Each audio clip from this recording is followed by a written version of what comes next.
This is the second response to the video, what is your practice? Yeah, in the last one I was talking about poetry, and I think I mentioned in that one, I don't do it much anymore.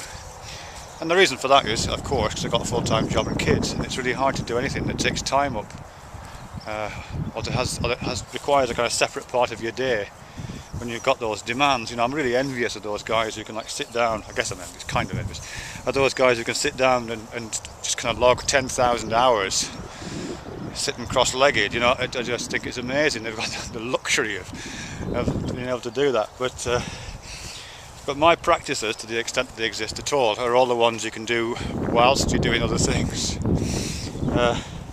And unfortunately poetry, which I mentioned in the previous video, tends not to be one of those.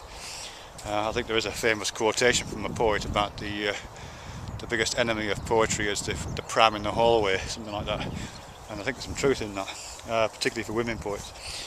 But yeah, one of the other practices I do have time for is, and it's probably the closest thing I've got to a formal practice, is Douglas Harding's stuff. And again, it's not very stringent, my approach to it.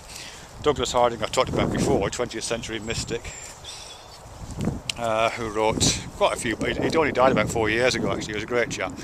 But yeah, one of his whole shtick really is to do with seeing, about using vision as a tool for entering particular kind of states of mind.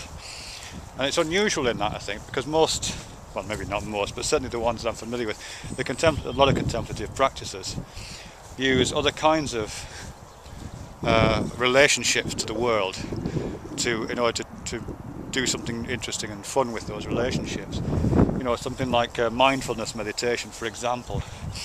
That, you know, you sit very still and you allow sensations from the body to come to mind, and then let them float away, or you let emotions arise.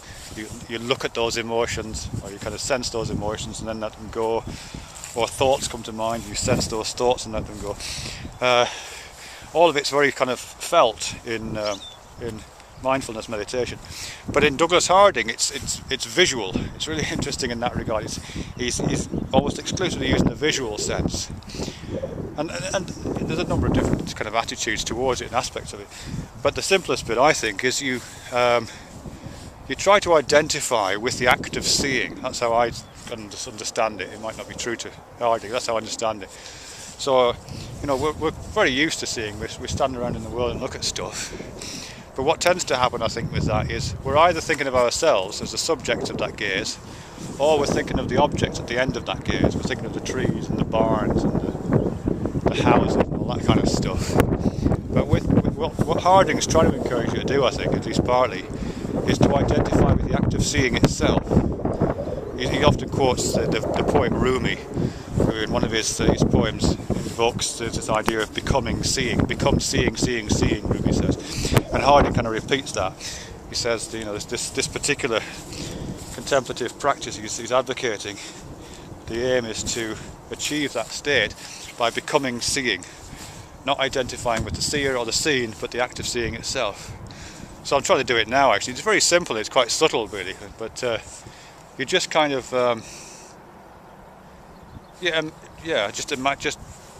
really put it any better than that really. Just kind of engage with the act of seeing and all that comes with that. You know, all of the changes that take place to seeing when your head moves, or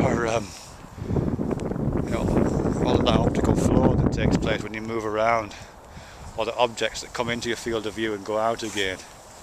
It all becomes very interesting because it's going in and out of you in a sense, because you are the thing that it's going at. You are the act of seeing if once you get the hang of it, and of course seeing, the act of seeing itself doesn't take place inside, doesn't feel as if it's taking place inside your body. It feels like it's taking place everywhere.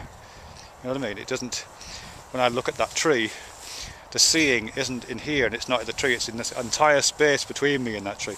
So when I'm identifying with seeing, I'm identifying with all of this space and light and complexity and pattern between me and the tree and the wider world really.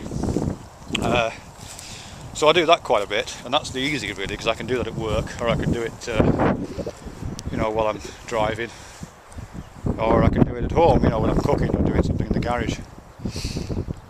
So So that's another one of my practices.